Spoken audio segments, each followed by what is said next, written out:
Hello, back again on the Top Recap channel. This time I will tell a movie's entitled Accident Man. Let's get straight into the storyline. The story shows a man going home after a long day's work. After arriving at the house, the man rushes to pick up the watch on the cupboard. However, suddenly, a rope was immediately tied around the man's neck, making it look as if he was going to commit suicide.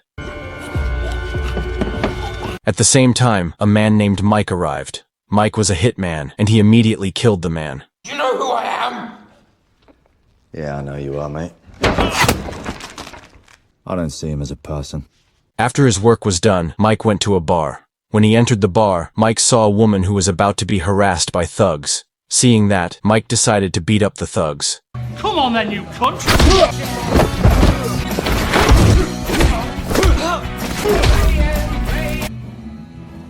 Cheers, love.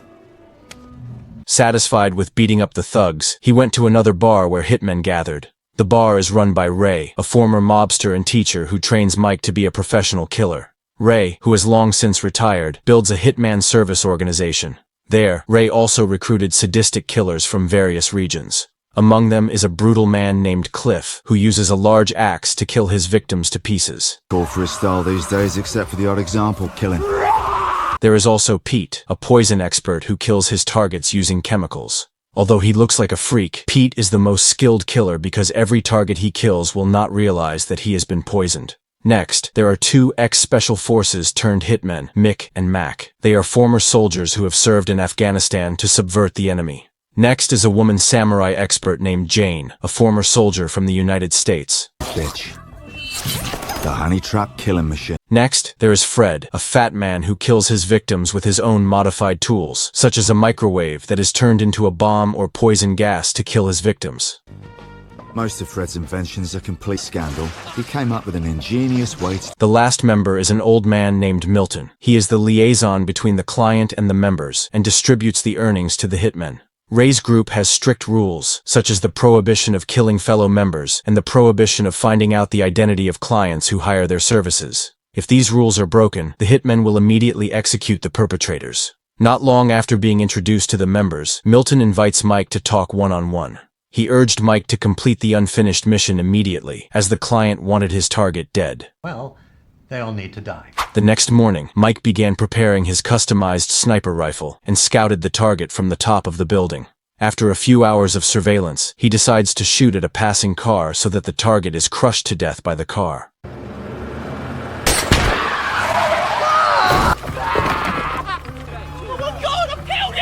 After completing his task, Mike went home and continued his physical training. Smashing up strangers in bars, so tonight, this'll have to... However, a message suddenly appeared from Milton saying he could not deliver the pay in person. Milton ordered Mike to collect the money himself because, in addition to paying the money, Milton would also provide the next job. In the evening, Mike received information about his next target. He was ordered to kill a group of metal bands who were holding an event at a place. Mike then deliberately damaged the electricity at the venue so that the players died from electric shock. After completing his mission, Mike collected his pay at the meeting place. However, suddenly, a man attacked Mike for no apparent reason. Mike fought the man on the spot.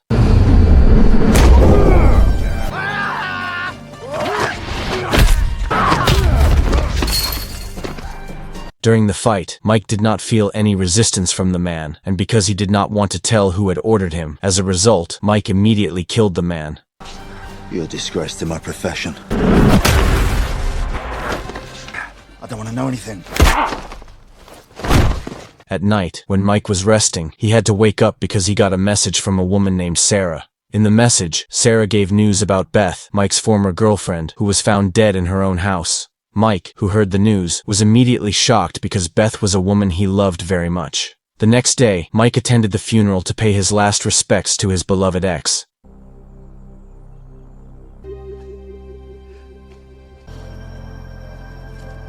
After the funeral was over, Sarah told him that the cause of Beth's death was due to being robbed by drug addicts in her own house. Dead. A couple of junkies. Most tragically, Beth died pregnant, the result of a relationship with Mike before they broke up. Hearing this fact, Mike promised to find the perpetrator to avenge Beth's death. After the funeral, Mike saw a television broadcast reporting that the perpetrator of Beth's murder was found dead of an overdose after consuming drugs. However, as a professional killer, Mike felt something odd about the case, so he decided to go to where Beth lived to investigate the real culprit. Arriving at the scene, Mike then imagined every possible action of the perpetrator when killing Beth. He finally concluded that the perpetrators behind this murder were not drug addicts, but professional hitmen who were experts in manipulating the scene of the crime. Mike thinks that the perpetrators who are very skilled in manipulating murders are probably Mick and Mac, former military troops. They deliberately sacrificed the drug addicts to make the mission difficult to solve. After being convinced of that conclusion, Mike decided to meet the two of them and ask them directly about the case. You don't too happy, Mike. What's up? Why you take a wild guess? At first, Mick was evasive and said they didn't do such a cruel thing. However, Mac immediately admitted that Beth's murder was indeed committed by the two of them. Mike, who heard that his former lover was killed, decided to fight on the spot. We were doing our jobs just like you done 100 times before.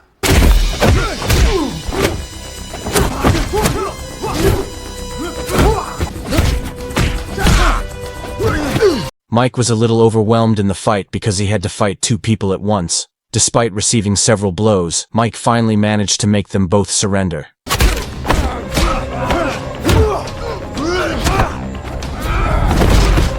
Okay, Mike.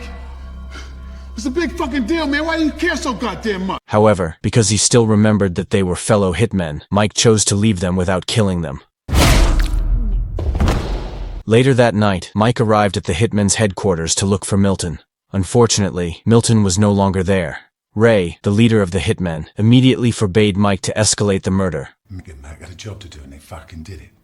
All right, no questions asked. Milton hired him to take out Beth. Why the fuck did no one consult me about this? However, the stubborn Mike still insists on investigating who exactly killed his former lover. You stop this right now. What about Milton? Who's the client? Respect me, boy! Basis. In my line of work, that'd be tantamount to a death sentence. The story then flashes back to when Mike was a young boy. Mike is a kid who works as a newspaper seller. One day, while he was selling, his friends came and bullied and beat him up. Bullying. I would call it getting the shit kicked out of you by a gang of little...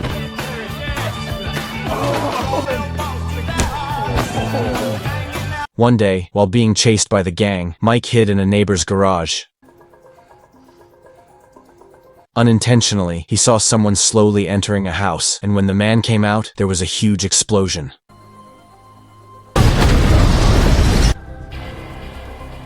Mike, who witnessed the incident, immediately followed and recorded everything the man was doing. As it turned out, Ray, Mike's current boss, was behind all the murders. Mike finally ventured to meet Ray and asked to be taught how to kill to avenge the bullies. You kill people, don't you? Ray initially wanted to kill Mike because his identity had been discovered by others. However, because Ray had no men, he finally agreed to train Mike as long as he did not divulge his murderous actions to others. I think you're amazing. A genuine craftsman. Might want to work on your surveillance detection skills a bit there. Fuck it. You got yourself a deal. For some reason, Mike suddenly felt admiration for Ray. This is because every time Ray kills, no evidence is ever found, and his trail is difficult to trace. What fascinated Mike even more was that Ray had many methods to finish off his victims. A few days later, Mike immediately started to become an assassin, and his main target this time was Romeo, the group leader who had bullied him yesterday. Because Mike is now trained, he deliberately puts money on Romeo's terrace. When Romeo arrives, Mike's psyche turns into a psychopath. It was now or never. From then on, Mike officially became a hitman. He began to train hard so that he could fight his targets, including manipulating the situation so that the traces of his murder were not known by the police. Right, he's suffocated his own fucking underpants. Over the next few years, Big Ray taught me everything I needed to know about the dark arts of his murder methods. And he trained me in martial arts. Taekwondo, karate, kung fu, eskrima, muay thai, you name it, we practiced it. Long-range weapons, short-range weapons, all sorts of weapons. Tough on me, yeah, that's for sure. But iron sharpens iron, and now I'm as tough as nails. Back to the present, Mike, determined to get revenge, doesn't care about the rules. At that time, he was looking for a client who had hired a hitman to kill Beth. To get more information, Mike decided to meet with Sarah because there was a possibility that someone who had been hurt by Beth was involved. You got 1 minute.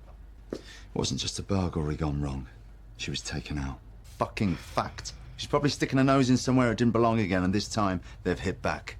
However, before the question could be answered, Cliff, a brutal killer, suddenly appeared and attacked Mike with a large axe.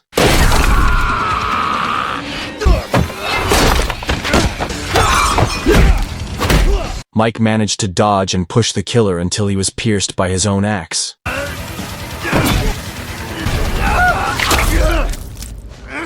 Who sent you to take me out? I didn't even know you was here, mate. After the incident, Sarah provides information that Beth once had a problem with an oil refinery company. They secretly stole and copied the company's important data. As it turned out, Beth was an activist who hacked into the company's information illegally, and because of her actions, the company owner hired 2 hitmen to kill Beth. I can't believe this is happening. Long story short, Mike arrives at Milton's massage parlor. His goal is to dig up information about the owner of the oil refinery company, who is the mastermind behind Beth's death.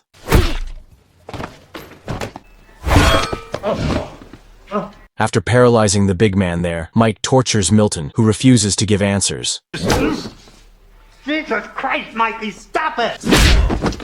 But the fact that you knew her hit... Poppycock! I want to know who paid for the hit on my Beth, or why he took the fucking job in the first place. Finally, Milton confesses that the person who hired the hitman was Leonardo, an accountant at one of the oil refinery companies. You down, and he will... After getting the information, Mike prepared to leave, but before leaving, Fred had warned that Mike would soon be hunted down by all the hitmen for breaking their rules. The story then moves to the hitmen's headquarters, where Ray orders them all to find and kill Mike. As Fred predicted, Mike is now a wanted man by the hitmen. You all have a new mark. Mike Fallon. It's crossed too many lines. It's Fallon. Go fucking kill him. End of brief. On the other hand, Mike meets Sarah to hand over important data about the oil refinery company. It's all here. However, despite having all the evidence, Mike chose not to report it to the police. He decides to take matters into his own hands by killing the people who work at the company. Look after yourself, Charlie. Mike's mission continues until he meets Leonardo. After being severely beaten, Leonardo finally admits that the mastermind of this murder is his boss, Victor. Hey, this. It's gonna fucking hurt. And I'm sure the old crooked suicidal accountant takes a swan dive act. Leonardo also revealed that Beth knew the ins and outs of the oil refinery company from Rudy, the company's former accountant. And it turned out that Rudy was someone who had been killed by Mike by accident. Eventually, it was revealed that Rudy had leaked company information to Beth, and not wanting his company to go bankrupt, Victor ordered the murders of Rudy and Beth. After explaining the situation, Leonardo gave a recording to Mike. However, Mick and Mac suddenly come to kill Mike.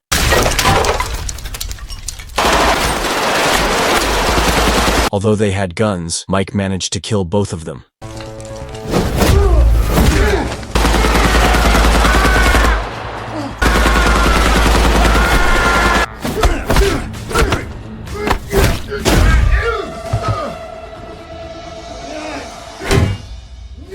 Done with that, suddenly Pete came and immediately drugged Mike, but Mike managed to defeat Pete.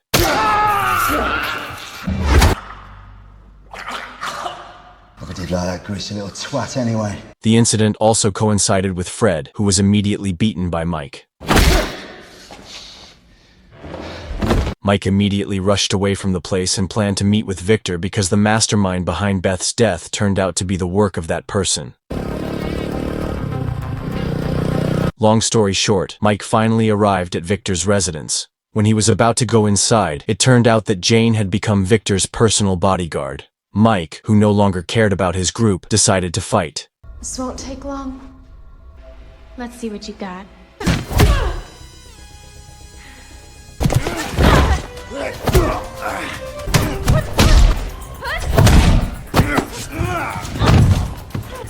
As the fight ensued, it looked like Jane was overwhelmed by Mike. However, she immediately pulled out a samurai, one of her favorite weapons. To the toast, Michael. And if you're lucky, I'll let you lick the knife. Despite using a sharp weapon, Mike managed to kill Jane easily.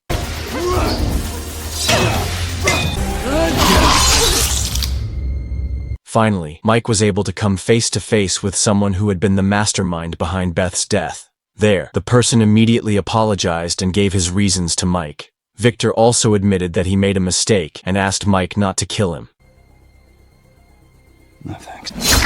Long story short, Mike went to the hitman's place after finishing off Victor. There, Mike gave evidence of the recording to his boss, Ray. In the recording, there is a conversation between Victor and Milton, which shows that they both intend to kill Mike by hiring a hitman. This aims to make the mission easier if Mike dies at the hands of the two. Hearing this, Ray immediately beat Milton to a pulp.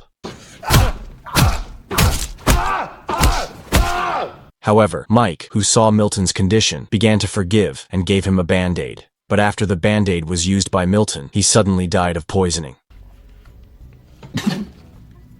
At the same time, Ray immediately pointed a gun at Mike. Ray then asked Mike to leave and never return to the bar. Mike leaves Ray alone, and the film ends. I'm sorry, Ray. Get the fuck out, my pup. You watch your back, Mike. Always do, Ray.